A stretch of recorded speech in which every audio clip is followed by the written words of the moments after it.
तुम्ही एक वेळ हवामानाचा अचूक अंदाज लावू शकता, एक वेळ उशिराने धावणाऱ्या लोकल ट्रेनची वेळही तुम्हाला सांगता येऊ शकते.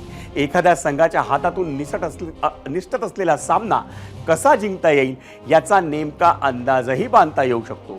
पण महाराष्ट्राच्या राजकारणात कधी काय होईल याचा अंदाज भल्या भल्या राजकीय पंडितांनाही शक्य होणार नाही.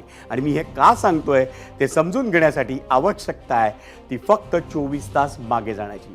ठिकाण होतं नवी दिल्ली आणि निमित्त होतं पुण्याच्या सरहद संस्थेचा महादजी शिंदे पुरस्कार प्रदान सोहळा.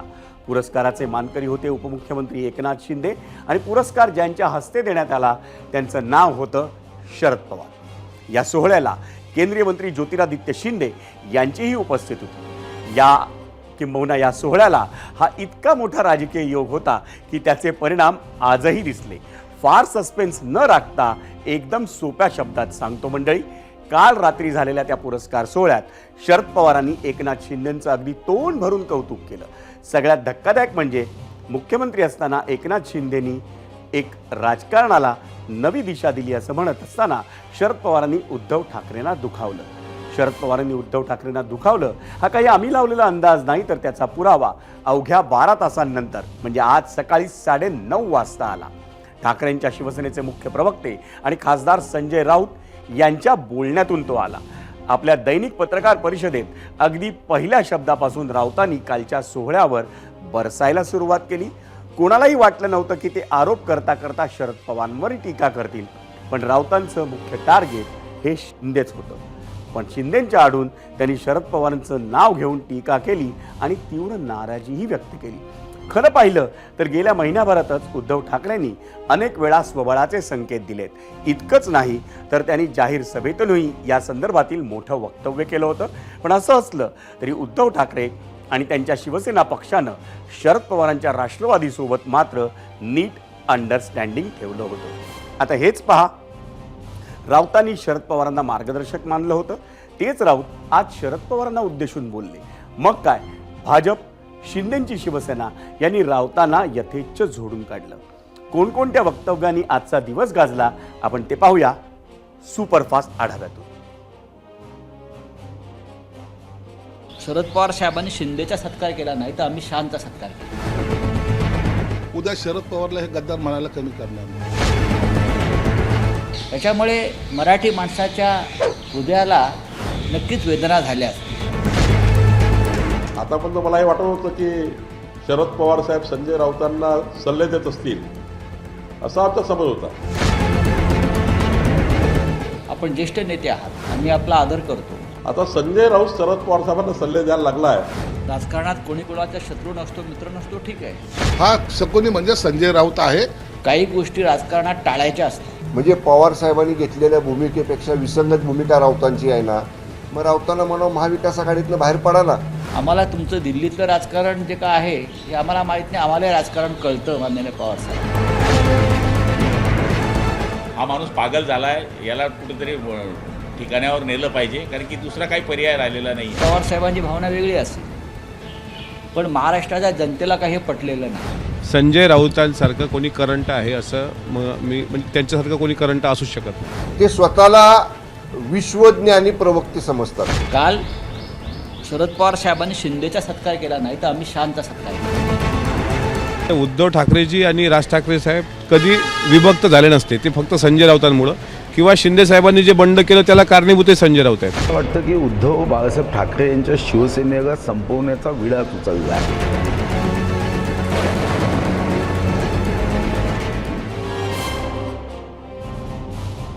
मंडळी पाहिलं, पण संजय राऊतांच्या आजच्या पत्रकार परिषदेतल्या याच वक्तव्यामध्ये एक वक्तव्य होतं जे थेट मराठी माणसांशी जोडण्यात आलं होतं आणि त्यावरच होता आपला आजचा प्रश्न. तोच पाहण्यासाठी आपण जाऊयात पोल सेंटरला. आजचा प्रश्न काय होता आपण पाहतोय. शरद पवारांनी केलेल्या एकनाथ शिंदेंच्या सत्कारानं मराठी माणसाच्या हृदयाला वेदना झाल्या. संजय राऊतांचा हा दावा पटतो का, होय आणि नाही असे 2 पर्याय या प्रश्नावर आम्ही आपल्याला दिलेले होते.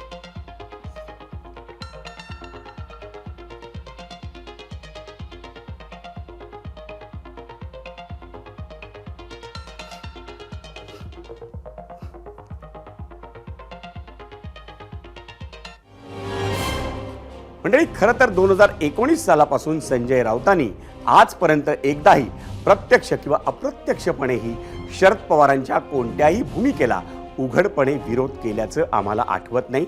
अगदी शरद पवारांनी त्यांच्या लोक माझे माझे सांगती या आत्मकथेच्या सुधारित आवृत्तीत उद्धव ठाकरेंच्या नेतृत्वाविषयी त्यांनी कौतुक केलं होतं, पण त्याच पुस्तकात त्यांनी एक मोठी खंतही व्यक्त केली होती. अगदी उद्धव ठाकरेंच्या नेतृत्वावरही पवारांच्या आत्मकथेत लिहिलं होतं आणि तेव्हाही संजय राऊतांनी इतकी कठोर टीका केलेली नव्हती. पण आज त्यांनी जी टीका केली आहे ती नक्कीच खूप काही बोलून जाते आणि याच मुद्द्यावर चर्चा करण्यासाठी आपल्यासोबत आहेत ते शरद पवारांच्या राष्ट्रवादी काँग्रेसचे खासदार निलेश लंके, शिवसेनेच्या उपनेत्या सुषमा अंधारे या थोड्याच वेळात आपल्यासोबत असतील. पण आपल्यासोबत आत्ता निलेश लंके आपल्यासोबत या कार्यक्रमात आत्ता सहभागी झालेले आहेत. निलेशजी, आपलं स्वागत आहे ABP माझाच्या या 0 आवर या खास बुलेटिनमध्ये. खरं तर आपल्यालाही कल्पना आहे की बाळासाहेब ठाकरेंनंतर महाराष्ट्राचं ज्येष्ठ नेतृत्व, आदरणीय नेतृत्व म्हणून संजय राऊत जर कोणाचं कौतुक करत असतील तर ते नाव आहे आपल्या पक्षाचे अध्यक्ष शरद पवार यांचं. पण तेच संजय राऊत आज त्यांच्या पत्रकार परिषदेत शरद पवारांवर टीका करताना दिसले आणि त्याचं कारण आपल्याला माहिती आहे की सरहद संस्थेच्या वतीनं जो महादजी शिंदे पुरस्कार एकनाथ शिंदेंना देण्यात आला, त्या पुरस्कार सोहळ्यात शरद पवार हे प्रमुख पाहुणे म्हणून त्यांच्या हस्ते तो पुरस्कार दिला आणि त्यात त्यांनी एकनाथ शिंदेंचंही कौतुक केलं. या संदर्भात आपली किंवा आपल्या पक्षाची काय प्रतिक्रिया आहे संजय राऊतांवर?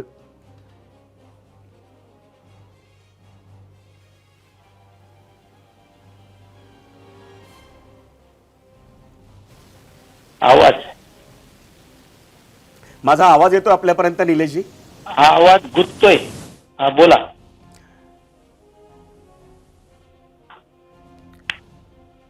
निलेशजी, हॅलो.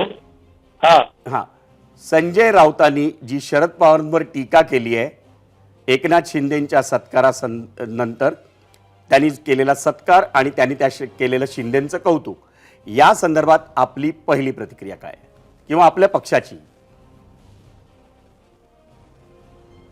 एक सामाजिक कार्यकर्ते संजय नहार यांची एक सरहद्द ही एक संस्था आहे आणि त्या संस्थेच्या वतीने काल राज्याचे माजी मुख्यमंत्री आणि आत्ताचे उपमुख्यमंत्री आदरणीय एकनाथजी शिंदे साहेबांना जो महादजी शिंदे पुरस्कार दिला आणि तो पुरस्कार सोहळा दिल्ली या ठिकाणी महाराष्ट्र सदन या ठिकाणी होता आणि महाराष्ट्राच्या एखाद्या नेत्याचा, एखाद्या कार्यकर्त्याचा, सामाजिक काम करणारा असो किंवा राजकीय क्षेत्रात काम करणाऱ्या एखाद्या नेत्याचा जर सत्कार दिल्लीमध्ये होत असेल तो सत्कार शक्यतो करून महाराष्ट्राचा एक म्हणजे मोठा नेता, एक महाराष्ट्राचा एक आधारस्तंभ म्हणून ज्या नेत्याकडे पाहतो, ज्यांनी खऱ्या अर्थाने महाराष्ट्राची ओळख आपल्या देशात नव्हे जगाच्या कानाकोपऱ्यात पोचवण्याचं काम केलं ते आदरणीय शरदचंद्रजी पवार साहेब आणि त्या पवारसाहेबांच्या हस्ते या ठिकाणी कार्यक्रम पार पडला. विशेष करून दिल्लीमध्ये कुठलाही जरी कार्यक्रम होत असला तर त्या कार्यक्रमाला प्रमुख पाहुणे आदरणीय शरदचंद्रजी पवार साहेब असतात. त्यामुळं काल पवार साहेबांना आमचे संजय नहार त्यांची सरहद्द संस्था, त्या संस्थेने त्यांच्या हस्ते हा पुरस्कार दिला. विशेष करून राजकीय याला रंग न देता तो एक सामाजिक उपक्रम आहे, सामाजिक संस्था आहे. त्या संस्थेचं अतिशय चांगलं काम आहे. बॉर्डरवर जाऊन जी कुठली संस्था महाराष्ट्रातली काम करत असेल ती म्हणजे सरहद्द ही संस्था काम करते संजय नहारांचं. बरोबर. संजय नहारांचं काम अतिशय चांगलं आहे. म्हणजे अनेक बॉर्डरवरले ज्या मुलांना कुणीच नाही, आधारच नाही, असे सीमा भागातले काही बॉर्डरवरले लोकांना कारगिल असू, त्या जम्मू काश्मीरच्या बॉर्डरवरल्या मुलांना शिक्षण देण्याचं कामसुद्धा ती सरहद्द संस्था पुण्यामध्ये करत असती आणि त्या संस्थेच्या संस्थापक अध्यक्ष संजय नहार त्यांनी तो कार्यक्रम ठेवला होता. त्या कार्यक्रमाला माझं व्यक्तिगत निलेशजी, मी तुम्हाला थोडंसं थांबवतो. तुम्ही सांगताय ते सगळं योग्य आहे. सरहदी संस्था खूप मोठी आहे, त्यांचं काश्मीरमध्ये किंवा सीमा भागात खूप मोठं काम आहे. पण संजय नहार यांचं आपण जेव्हा कौतुक करतोय तेव्हा संजय राऊत काय म्हणाले यावरची तुमच्याकडनं आम्हाला प्रतिक्रिया अपेक्षित आहे. संजय राऊत साहेबांनी जी प्रतिक्रिया दिली त्या प्रतिक्रिया वास्तविक पाहता त्यांनी त्या बाबतीत कुठली प्रतिक्रिया नव्हती द्यायला पाहिजे. शेवट राजकारणामध्ये वेगवेगळे मतभेद असतात, वेगवेगळ्या पार्ट्या पक्ष असतात, पण त्याला कुठलाही पक्षीय रंग न देता संजय राऊतांनी जे आदरणीय पवारसाहेबांबद्दल जे वक्तव्य केलं ते चुकीच्या पद्धतीने वक्तव्य केलेलं आहे. कारण एक महाराष्ट्राचा नेता म्हणून आदरणीय पवारसाहेब त्या ठिकाणी गेले ही काही चूक नाही.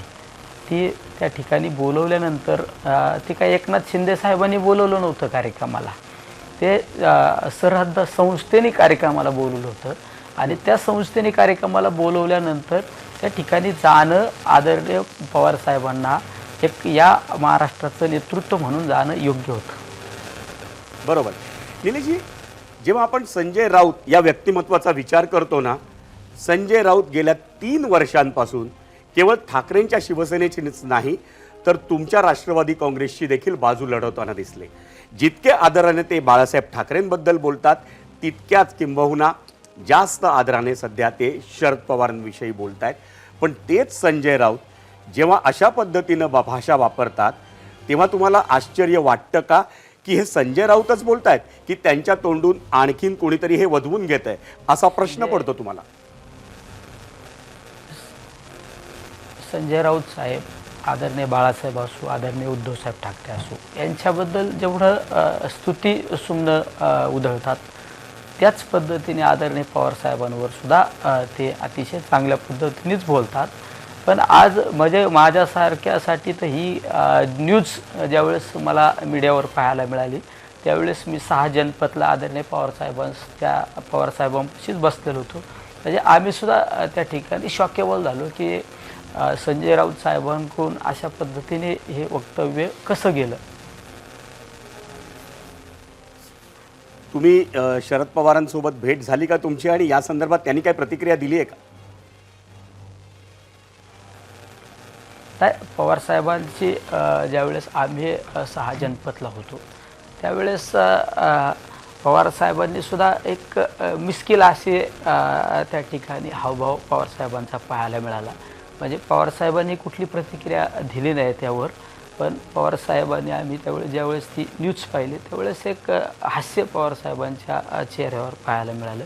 म्हणजे पवारसाहेब म्हणजे कुठली प्रतिक्रिया देत नाही, पण आज त्यांच्या चेहऱ्यावर एक स्मित हास्य मला पाहायला मिळालं ती प्रतिक्रिया पाहिल्यानंतर. मला सांगा, तुम्हाला कधी असा प्रश्न पडतो का जेव्हा उद्धव ठाकरे असतील किंवा आदित्य ठाकरे असतील हे वारंवार जेव्हापासून फडणवीस मुख्यमंत्री झाले आहेत तेव्हा सातत्यानं ते फडणवीसांच्या भेटीला जातात, तेव्हा राष्ट्रवादी काँग्रेसचे एक खासदार किंवा एक नेता म्हणून तुम्हाला कधी त्यांना प्रश्न विचारावा असा वाटतो का बाबा तुम्ही फडणवीसांना भेटायला जाताय? असा प्रश्न खास करून जेव्हा एकनाथ शिंदेंचा सामाजिक व्यासपीठावर शरद पवार गौरव करतात, त्यांच्याविषयी बोलतात, त्यांच्यातल्या कार्यकर्त्याविषयी, त्यांच्या नेत्याविषयी बोलतात, तेव्हा तुमच्यासारख्या राष्ट्रवादीच्या खासदाराला पण प्रश्न पडणं स्वाभाविक आहे की उद्धव ठाकरे आणि आदित्य ठाकरे फडणवीसांना का भेटायला जातात, असा पडतो तुम्हाला प्रश्न? राज्यामध्ये ज्यावेळेस महायुतीचं सरकार स्थापन झाल्यानंतर मुख्यमंत्री देवेंद्र फडणवीस साहेब मुख्यमंत्री झाल्यानंतर अनेक वेळा उद्धव साहेब असो, आदित्य साहेब त्या ठिकाणी त्यांच्या भेटीला गेले. त्याला आम्ही त्या कधी मी असो किंवा आमच्या राष्ट्रवादीच्या कुठल्या पदाधिकाऱ्याने कुठला विचार केलेला आहे. शेवट आम्ही ज्या नेत्याच्या नेतृत्वाखाली काम करतो ते आदरणीय पवारसाहेब असो, आदरणीय ताई असो, जयंत पाटील साहेब असो, हे ब्रॉड विचाराचे नेते मंडळी आहे आणि त्यांच्या जडणघडीत आम्ही घडल्यामुळं आम्हाला कधी अशा बाबतीत कधी शंकासुद्धा आमच्या मनात सुद्धा आली नाही. त्यामुळे आम्हाला कुठली प्रतिक्रिया देण्याची गरजसुद्धा वाटली नाही. शेवट निवडणुका झाल्या, निवडणुका संपल्यानंतर कुठला नेता कुठल्या नेत्याकडे एखाद्या कामानिमित्त, सामाजिक स्वरूपाच्या कामानिमित्त जात असतो. आम्हीसुद्धा ज्यावेळेस खासदार म्हणून दिल्लीमध्ये येत असतो त्यावेळेस आमच्या कामाच्या निमित्ताने आम्ही वेगवेगळ्या मंत्री महोदयांकडे जात असतो. त्यावेळेस आम्ही थोडं असं म्हणतो की आपण ह्या नेत्याच्या विरोधात, आपण ह्या पक्षाच्या विरोधात निवडणूक लढवली. शेवट आपण निवडणूक संपल्यानंतर आपल्या मतदारसंघाच्या, आपल्या भागाच्या विकासासाठी आपण एखाद्या नेत्याकडे गेलं पाहिजे, ही सगळ्यात महत्त्वाची भूमिका असते. अतिशय महत्वाचा आणि तो खास मुद्दा त्यामुळे मांडला आहे आम्हाला- तुम्ही. बरोबर आहे, बोला बोला निलेश. त्यामुळे आम्हाला कधी ह्या गोष्टी आम्हाला मनात कधी शंका सुद्धा आली नाही का उद्धव साहेब मुख्यमंत्र्यांकडे गेले असतील, का आदित्य साहेब गेले असतील, का मधल्या काळात संजय राऊत साहेब अजितदादांकडे गेले असतील, हे कधी नाही वाटलं. शेवट आपण आपल्या भागाच्या विकासासाठी आपले काही विचाराची मांडणी करण्यासाठी आपण जात असतो. काही राज्याच्या हिताचे निर्णय असतील, काही आपल्या मतदारसंघाच्या निर्णयासाठी आपण जात असतो, हे स्वाभाविक आहे. आता काल परवा आदरणीय पवारसाहेब उपराष्ट्रपतींकडं या आपल्या साहित्य संमेलनाच्या निमंत्रण देण्यासाठी पवारसाहेब गेले होते. त्यावेळेस संजय नाहर होते किंवा त्यांची टीम होती. मधल्या काळात एक फोटो तुम्ही पाहिला असेल, व्हायरल झाला असेल, आपल्या भागातील महाराष्ट्रातील आमच्या इंदापूर भागातील आमचे काही तरुण शेतकरी एक नवीन शेतीमध्ये प्रगती करणारे आमचे काही तरुण सहकाऱ्यांनी एक डाळिंबामध्ये अतिशय चांगलं डाळिंब पिकवलं. म्हणजे ते डाळिंबाची साईजसुद्धा एक अर्धा किलोपेक्षा जास्त 750 ग्रॅम असं डाळिंब, मोठ्या स्वरूपाचं डाळिंब. त्या कार्यकर्त्यांना, त्या शेतकऱ्यांना घेऊन आदरणीय पवारसाहेब पंतप्रधानांकडे गेले, मोदी साहेबांना घेऊन गेले. त्या डाळिंब दाखवले की बघा आमच्या महाराष्ट्रामध्ये आमचे शेतकरी, आमचे शिकलेले तरुण, BSc ॲग्री झालेले तरुणांनी अतिशय चांगली शेती केली. शेवट हे आपलं मॉडेल दाखवलं पाहिजे ना, हे सगळ्यात महत्त्वाचं आहे. त्यामुळे त्यात राजकारण आणण्याचं काही कारण नाही. मला सुद्धा, मी ज्यावेळेस आमदार झालो, कोविडमध्ये काम केलं. कोविडमध्ये काम केल्यानंतर मला लोकमत समूहाने पुरस्कार दिला. तो दिल्लीमध्ये आदरणीय गडकरी साहेबांच्या शुभ हस्ते मला पुरस्कार मिळाला. विरोधकांनी तेच म्हणायचं का तुम्ही गडकरी साहेबांच्या हाताने का पुरस्कार घेतला. लोकमत समूहाने, लोकमत परिवाराने गडकरी साहेबांना अध्यक्ष केलं, तर त्यांच्या शुभ हस्ते पुरस्कार ठेवले होते. हे सगळ्यात महत्त्वाचं. यामध्ये राजकारण आणणं हे योग्य नाही. मग हे सगळं महाराष्ट्राची ही जी संस्कृती आहे, ही शरद पवार जोपासतायत. त्या महाराष्ट्राच्या संस्कृतीचा, शरद पवारांच्या संस्कृतीचा संजय राऊत असतील, उद्धव ठाकरे असतील, हे वारंवार उल्लेख करतात.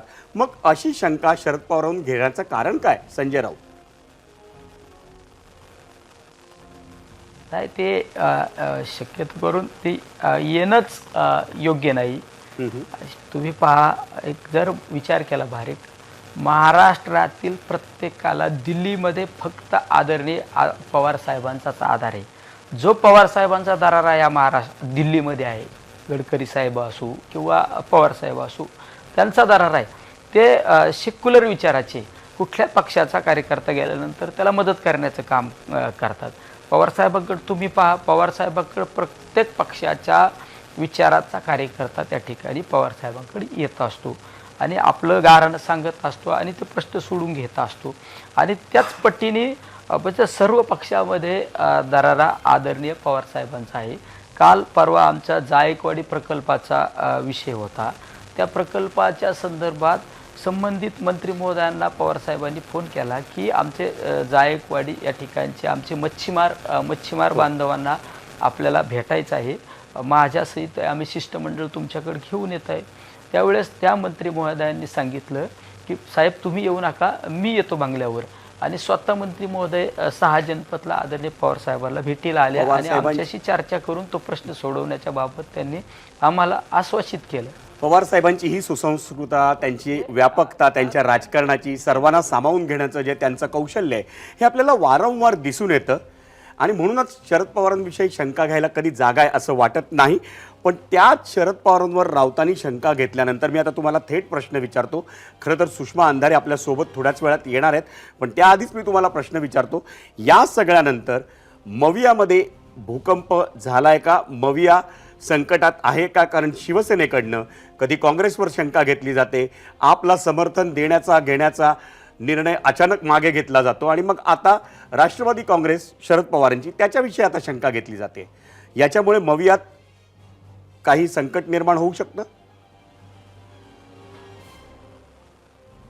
महाविकास आघाडी ही संघटित आहे, एक संघ आहे. कारण ही महाविकास आघाडी आदरणीय पवारसाहेब असो, आदरणीय उद्धवसाहेब ठाकरे असो किंवा काँग्रेसचे नाना पटोले साहेब असो, आमचे बाळासाहेब थोरात असो, किंवा खरगे साहेब असो, राहुल गांधी साहेब असो, यांच्या नेतृत्वाखाली ही अखंडितपणे महाराष्ट्रामध्ये महाविकास आघाडीने लोकसभेच्या निवडणुका असो किंवा विधानसभेच्या निवडणुका असो, या निवडणुकीला एकसंघपणे एकत्रित हे निवडणुका लढवलेल्या आहेत.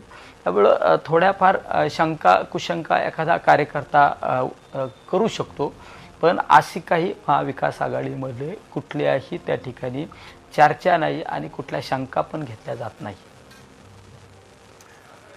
आपल्यासोबत थोड्याच वेळात शिवसेनेच्या उपनेत्या सुषमा अंधारे आपल्यासोबत सहभागी होत आहेत. मला सुषमाताई, मगातपासून आपण निलेश लंकेंबरोबर चर्चा करतोय. मला आपल्याला प्रश्न विचारायचा आहे, संजय राऊतांना एवढा राग का आलाय एका सामाजिक व्यासपीठावर, जेव्हा महादजी शिंदे या मराठा योद्ध्याच्या नावाचा पुरस्कार एकनाथ शिंदेंना देण्यात येतो आणि त्यावेळी शरद पवार त्यांचं कौतुक करतात? एक लक्षात घ्या, आदरणीय पवार साहेब हे ज्येष्ठ नेते आहेत. राजकारणात गेली अनेक वर्ष त्यांचा जेवढा राजकीय अनुभव आहे तेवढं माझं वय नाही आहे आणि त्यांच्या माझ्या समजण्याच्या पलीकडच्या आहेत. राहिला प्रश्न नेते राऊत साहेबांनी त्यांच्याबद्दल बोलण्याचा, मला असं वाटतं जिथं खूप जास्त प्रेम असतं तिथे तेवढ्या हक्काने भांडणसुद्धा होतं. राऊत साहेबांचं किंवा एकूण शिवसेनेचं पवार साहेबांवर प्रचंड प्रेम आहे. त्यामुळे आमच्या हक्काचा माणूस, आमचा माणूस, ज्या आमच्या माणसाच्या वर आम्ही निरतिशय प्रेम करतो, अमित शहा किंवा कुणीही जेव्हा त्यांच्यावर टीका करतं त्यावेळेला त्यांच्याही आधी, त्यांच्या प्रवक्त्यांच्याही आधी ढाल बनून आम्ही उभे असतो. अशा सगळ्या परिस्थितीमध्ये जर आमच्या कुठे आम्हाला वाईट वाटलं असेल तर शिवसेनेचं असं आहे की शिवसेना ओपन किचन आहे, जे शिस्त ते दिसतं. शिवसेना कधीही असं आडपडद्याचं राजकारण करत नाही. शिवसेनेला जी गोष्ट पटत नाही ती पटत नाही, शिवसेना थेट बोलून टाकते. आम्हाला हे वाईट वाटणं स्वाभाविक आहे की आमचे जे परम मित्र आहेत, आम्ही महाविकास आघाडीतले राष्ट्रवादी काँग्रेस ही आमची मित्रपक्ष आहे आणि आमच्या मित्रपक्षाने ज्यांनी आमच्याशी शत्रुत्व करून, आमच्याशी फितुरी करून इतरांशी हातमिळवणी केलेली आहे, त्यांच्या सोबत त्यांचं उभं राहणं, याने जर आम्ही व्यथित झालो असू तर आम्ही ते असं झाकून ठेवत नाही आहोत.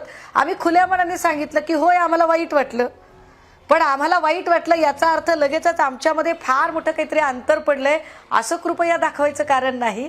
कारण मला पुन्हा पुन्हा आपल्याला सांगितलं पाहिजे की गणेश नाईकांनी पालघर सोडून जेव्हा ते इकडे ठाण्यामध्ये पालकमंत्री ठाण्यात ते जनता दरबार घ्यायचा प्रयत्न करतात, गडचिरोलीचं पालकमंत्रीपद शिंदेकडून काढून घेतलं जातं, आपत्ती निवारण समितीमध्ये वाईल्ड कार्ड एंट्री घ्यावी लागते शिंदेंना. तेव्हा या सगळ्या भूमिकेवर माध्यम कधीच डिबेट घडवून आणत आपण नाही. कालच डिबेट याच्यावरती बोललो. सुषमाताई, आपण 24 तासापूर्वी याच मुद्द्यावर चर्चा केली आणि तेव्हा तुम्ही खूप हसत हसत त्याविषयी बोलत होतात. आज आपण तुम्हाला प्रश्न विचारतोय आणि खास करून तुमचा राजकारणापेक्षा जास्त समाजकारणाशी संबंध आहे. सरहद सारखी संस्था आपल्याला माहिती आहे, महादजी शिंदेसारख्या योद्ध्याविषयी आपल्याला माहिती आहे आणि तरी देखील शरद पवारांनी साहित्य संमेलन हे आता राजकारणापासून विरहित राहिलेलं नाही. राजकीय दलाली झाली आहे का पण साहित्य राजकारण असे हातात हात घालून येत आहेत. नाही, मला असं एवढं बोल्ड स्टेटमेंट मी नाही करणार. संजय राऊतांनी केले नाही, राऊत साहेबांनी म्हटलं म्हणून मी पण म्हटलं पाहिजे असं अजिबात नाही. तुम्ही म्हणू नका, पण तुम्ही विरोधात असाल तर तसं बोला. ज्येष्ठ नेते आहेत त्यामुळे नाही, मला विरोधात असायचं काय कारण आहे राजे. मी असं म्हटलं की मी स्वतः लिहिणाऱ्या बोलणाऱ्यांपैकी आहे. मीही 4 पुस्तकं लिहिते, 4 पुस्तकं माझी वेगवेगळ्या अभ्यासक्रमात असतात. म्हणजे मग मी दलाल आहे का? तर तसं होत नाही ते. परंतु काय होतं माहितीये का, भांडणात कुणी कुणाला गुळखोबरं देत नाही असं आमच्या गावाकडे म्हणतात. माणूस जेव्हा रागात असतो तेव्हा रागात तो काही बोलून जातो, परंतु तो निष्कपट असतो आणि निष्कपट माणसंच हे सगळं बोलू शकतात. हे पण कृपया आपण समजून. मग राऊत जर निष्कपट असतील तर त्यांच्या तोंडून हे कोणी वदवून घेत आहे का? कारण आजपर्यंत राऊतांनी बाळासाहेब ठाकरे इतकंच कौतुक शरद पवारांचं केलंय. राऊतांकडून कोणी वधवून घ्यावं इतकी राऊतांची बुद्धी बालिश नाही. राऊत मॅन्युप्युलेशन ज्यांचं होऊ शकेल असे नेते नाही आहेत. मी असं म्हटलं की शिवसेना अत्यंत निष्कपटपणे लढते आणि भिडते. शिवसेने जर एखादी गोष्ट पटत नाही तर पटत नाही, ती ठामपणे मांडली जाते, ती ठामपणे त्यांनी मांडली. आम्हाला नाही आवडलं, अरे हम क्या बोल रहे हैं कि कोई बड़ा वफादार हमारा दोस्त है और हमसे कोई बेवफाई करके गया हुआ है. अगर हमारा वफादार दोस्त उस बेवफा से जाकर मिलेगा तो दिल तो जलेगा ना. व्हॅलेंटाईनच्या मुहूर्तावर वाईट तर वाटेल ना आम्हाला. बरं, इतकं साधं आहे ते. मला लंकेनकडनं तुमच्या सगळ्या बोलण्यावर प्रतिक्रिया घ्यायची आहेत, कारण तुम्ही येईपर्यंत आम्ही लंकेनकडनं खूप प्रश्नांची उत्तरं आणि घेतलेली आहेत. आणि लंकेन, तुम्हाला पटतंय लंकेदादांचं ताई माझं काय पण म्हणतायत काही ते? भांडण नाहीये, त्यामुळे लंके दादा पण ते समजून घेतील. निलेशजी, नाही, तुम्ही नाही. हां, बोला. ताईंनी एक मुद्दा मांडला. ताईंनी एक मुद्दा मांडला, तो अंडरलाईन करा. त्यांनी काय सांगितलं, तुम्ही सुद्धा सांगितलं की संजय राऊत साहेबांनी उद्धव साहेब असो किंवा बाळासाहेबांवर जेवढं प्रेम केलं तेवढं पवार साहेबांवर केलं. ताईंनी काय सांगितलं मुद्दा, एखादा लाडका माणूस असला, आवडता माणसावरच राग काढणार, हे त्या गोष्टीसुद्धा आपण ग्राह्य धरल्या पाहिजे. बरोबर आहे. आपण नाही का आपल्या वडिलांकडे हट्ट नाही करणार, मग कोणाकडे करणार? आपल्या वडिलांकडंच आपण काही गोष्टी हट्टाने मागतो ना, तसाच हा प्रकार आहे. त्यामुळे या गोष्टीला मला तरी असं वाटतं याला कुठला मला ताईंकडे, खरं तर तुमच्याकडनं निलेशजी मी या प्रश्नाचं उत्तर घेतलंय. मला सुषमाताईंकडनं या प्रश्नाचं उत्तर घ्यायचंय. या सगळ्या आजच्या मुद्द्याचा महाविकास आघाडीवर काही परिणाम होईल का? कारण शिवसेनेला कधी काँग्रेसना आवडत नाही, कधी आपलं समर्थन द्यायचा हे मागे घेतला जातो, आणि आता थेट राष्ट्रवादी काँग्रेसचे अध्यक्ष असलेल्या शरद पवारांविषयी शंका घेतली जाते. अजिबात नाही. ही पेल्यातली वादळं आहेत. याचा महाविकास आघाडीवर कुठलाही परिणाम होत नाही. मी म्हटलं की जिथे खूप हक्क असतो तिथेच हक्काने आपली नाराजी व्यक्त केली जाते. आणि मला सांगा, इतक्या वेगवेगळ्या पद्धतीने महायुतीमध्ये शिंदेंची सगळीकडून शिंदेंना खिंडीत पकडणं चालू आहे, पण शिंदे महायुतीतून बाहेर पडायचं सांगतायत का? नाहीच सांगत आहेत. आमच्याकडे आम्ही ज्या पद्धतीने आत्ता लढत आहोत, आमच्यासाठी कॉमन मिनिमम प्रोग्राम, आम्हाला ईडी, सीबीआय आणि सगळ्या स्वायत्त यंत्रणांना हाताशी धरून जी एक महाशक्ती लढतीये त्या अजस्त्र शक्तीच्या विरोधात लढा द्यायचा आहे. त्या अजस्त्र शक्तींपैकीच एक असणारे अमित शाह जेव्हा आदरणीय पवार साहेबांवरती आगपाखड करतात त्यावेळेला तितक्याच त्वेषाने मी स्वतः किती तरी वेळा ते मुद्दे मांडलेले आहेत. आपण याचा ते महाविकास पाहिलेलं आघाडीवर आहे, काही पण आज जो मुद्दा झाला तो आपल्याला नाकारता येणार नाही. सध्या तरी आपल्याकडे वेळ कमी आहे, पण तुम्ही दोघंही या चर्चेत सहभागी झालात त्याबद्दल खासदार निलेश लंके आणि सुषमा अंधारे शिवसेनेच्या उपनेत्या या दोघांचे आभार. मंडळी, वळूयात आता 0 ओव्हरच्या प्रश्नाकडे. एबीपी माझाच्या प्रेक्षकांनी दिलेला कौल काय सांगतो आपण त्याकडे पाहूया, आणि त्यासाठी जाऊयात पोल सेंटरला. आधी पाहूया आपला आजचा प्रश्न काय होता. आपला आजचा प्रश्न होता, शरद पवारांनी केलेल्या एकनाथ शिंदेंच्या सत्कारानं मराठी माणसाच्या हृदयाला वेदना झाल्या. संजय राऊतांचा हा दावा पटतो का? एकूण मतं यूट्यूबवर 20,000 आली. होय म्हणतायत 42% प्रेक्षक आणि 58% म्हणतायत नाही. एक्स वरचा कौल आपण पाहतोय. 62% प्रेक्षक म्हणतायत होय, 38% म्हणतायत नाही.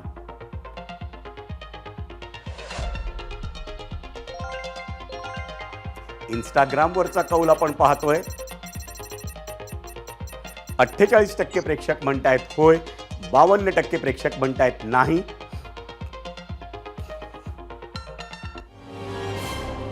मंडळी, राजकारणात कुणीच कायमचा मित्र किंवा शत्रू नसतो असं म्हणतात. परिस्थितीनुसार राजकारण बदलत राहतं. आता हेच पाहना, जून 2022 मध्ये एकनाथ शिंदेंच्या बंडामुळे महाविकास आघाडीची सत्ता गेली. म्हणजे तेव्हाच्या एकसंध असलेल्या राष्ट्रवादीला देखील सत्तेबाहेर घालवण्यात शिंदेंची मोठी भूमिका होती. पण तरीही बरोबर 2.5 वर्षांनी शरद पवार हे एकनाथ शिंदेंचा दिल्लीत जाहीर सत्कार करतात. एवढंच नाही तर शिंदेंचं तोंड भरून कौतुकही करतात. याचं कारण राजकारण फक्त सत्ताधारी आणि विरोधक यांच्यातच नसतं, तर महायुती आणि महाविकास आघाडीतही अंतर्गत राजकारण सुरूच असतं. महायुतीचं दुसऱ्यांदा सरकार आल्यापासून उपमुख्यमंत्री एकनाथ शिंदे नाराज असल्याच्या चर्चा वारंवार कानावर येत आहेत. अशातच भाजपचे कट्टर विरोधक असलेल्या शरद पवारांकडून प्रतिष्ठित पुरस्कार स्वीकारून एकनाथ शिंदे आपल्या मित्र पक्षाला राजकीय सिग्नल देऊ पाहतायत का, अशीही एक चर्चा राजकीय वर्तुळात झाली. बरं, भाजप देखील या खेळात मागे नाही. आपल्याला आठवत असेल, हिवाळी अधिवेशनात उद्धव ठाकरे हे मुख्यमंत्री देवेंद्र फडणवीसांचं अभिनंदन करण्यासाठी त्यांच्या दालनात गेले होते. त्यानंतर आदित्य ठाकरे यांनी 3 वेळा फडणवीसांची भेट घेतली. अगदी 2च दिवसांपूर्वी ठाकरेंचे 3 नेते हे फडणवीसांना भेटून आले. एकंदरीतच काय तर महायुतीमध्ये एकमेकांना इशारा देण्याचा खेळ सुरू आहे की काय, असा प्रश्न मनात आल्याशिवाय राहत नाही. एबीपी माझा, उघडा डोळे बघा नीट.